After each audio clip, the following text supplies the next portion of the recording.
Hi there, I'm Amy Nielsen. Welcome to Reading for Writers. Today I'm going to share with you 5 reasons writers should read. And if you stay with me to the very end, I have a special giveaway. So let's get started. A little background about me.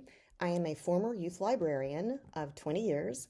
I'm the author of It Takes a Village, How to Build a Support System for Your Exceptional Needs Family, the picture book Goldilocks and the Three Bears, Understanding Autism Spectrum Disorder, and the upcoming YA debut Worth It that comes out in May of this year. I'm also an associate literary agent at the Purcell Agency and developmental editor and publicist at Wild Ink Publishing and Conquest Publishing. When not immersed in the writing world, which isn't often, my family and I can be found boating the waters of Tampa Bay. Like many of you in the industry, I started out as a reader. When I was a teenager, I was living in poverty in a pretty awful situation. My upcoming debut, Worth It, is a fictionalized retelling of that experience. And during that time, I'd read. I'd read books by Stephen King to remind me things could be much, much worse.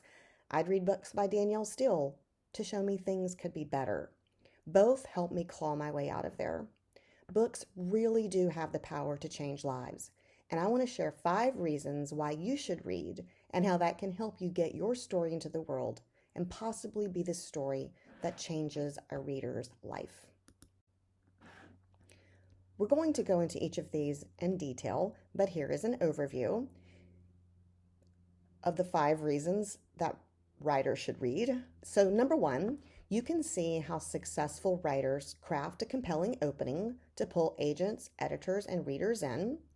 You can find comparable titles called comps for your query letter, for you to query agents, and for your future agent to query editors, and for you to query, let's say, publishers that accept unagented manuscripts.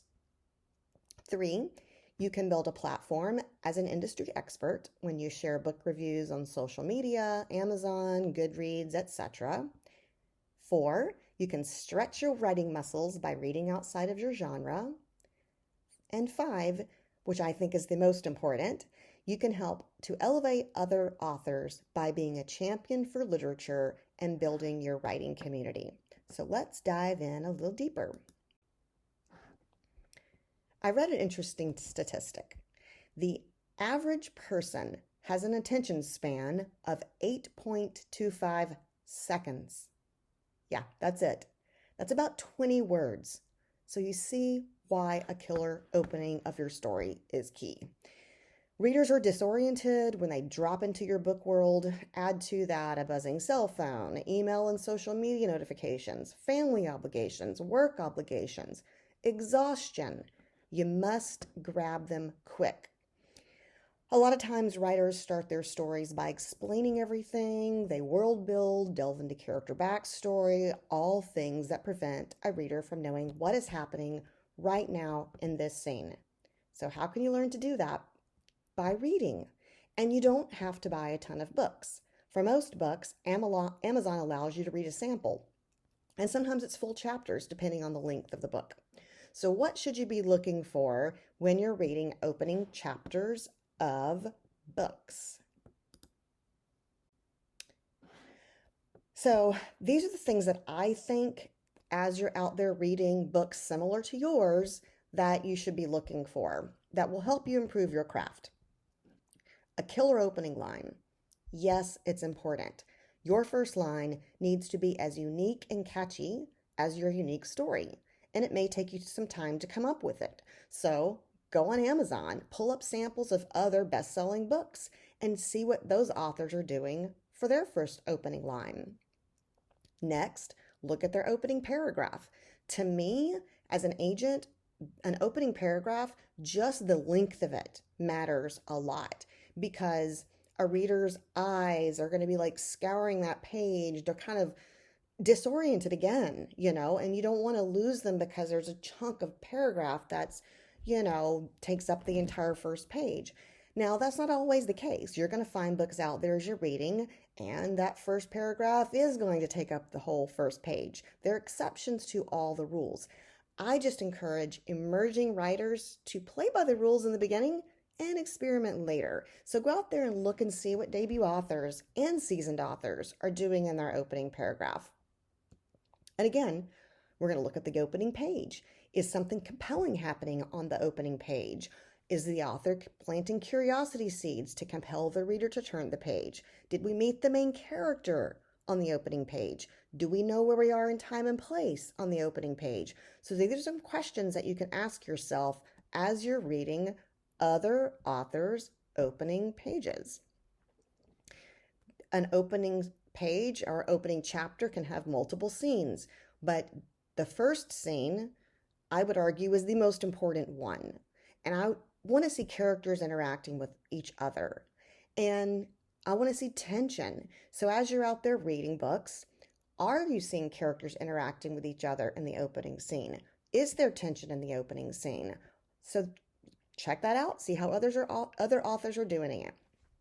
Opening chapter, agents typically request 5 or 10 pages. And what I like to look at is where is the author ending that 5-page mark or that 10-page mark. It's a strategic move. So when you're out there reading opening chapters, what do you see authors doing that are getting good deals? And then just as important as a killer opening line is a cliffhanger ending. We want to feel compelled to turn that page. So see how the authors out there that you're reading are doing it. Number 2 is how to find comps. And comps are the comparable titles to your book. When I was querying Worth It, I was looking for fictional books about teen pregnancy and not really finding a lot. I grabbed an old one. It was a great comp, but 10 years old. My other comp was made by Stephanie Land, and that kind of hit the poverty theme, but the other wasn't working. I just wasn't getting much traction out there in the querying trenches. And so I decided I think it's time to change that comp. So I did, and I swapped it for a more current comp, which was Amber Smith's The Way I Used to Be. Love that book. And that book focused on the impacts of sexual assault on her female protagonist and how that changed her life. So then I think within 1 month, I had an offer of representation by an agent, an R&R by a publisher, and an offer of publication by Wild Ink. I reached out to Amber Smith and told her I didn't know her. She emailed me back that day and said that my email made her day, and she offered to read an arc and give me a review. So it was a positive thing. Switching out that comp has really, changed my life as a writer. So these are some things that as you are reading books that you think could be comps to your book, some things to be thinking about. How old is the book? That's the mistake that I was making. That comp was great, but no one was really reading it. It was 10 years old. So look for things in the 3 to 5 year range and ask booksellers and librarians, and they can be newer than 3 to 5 years, but you don't want to go beyond that. Booksellers and librarians are a great resource for that. And a lot of times you're looking for comps in your genre. Sometimes you're going to find comps outside of your genre. Maybe you are reading outside of your genre and there's a similar theme in a book that is comparable to yours. Or maybe you're reading outside of your genre and you find a character that's similar to yours. Maybe you're reading outside your genre and you find a plot line that's similar to yours. Or tropes that are similar to yours. So what is it about these comps that are comparable to your story? So that's what you want to be thinking about as you're reading, looking for comps. Number 3, building a platform as an industry expert. So I had a picture book author query me who had 0 publishing credits, and a strong bio is something I look heavily at. Is this author published in short stories, anthologies? Have they written anything? And not that you have to, but it is something that really can help beef up that bio. And she didn't. But what she did have was a huge Instagram following, and she is a bookstagrammer. So this told me she knows the picture book world.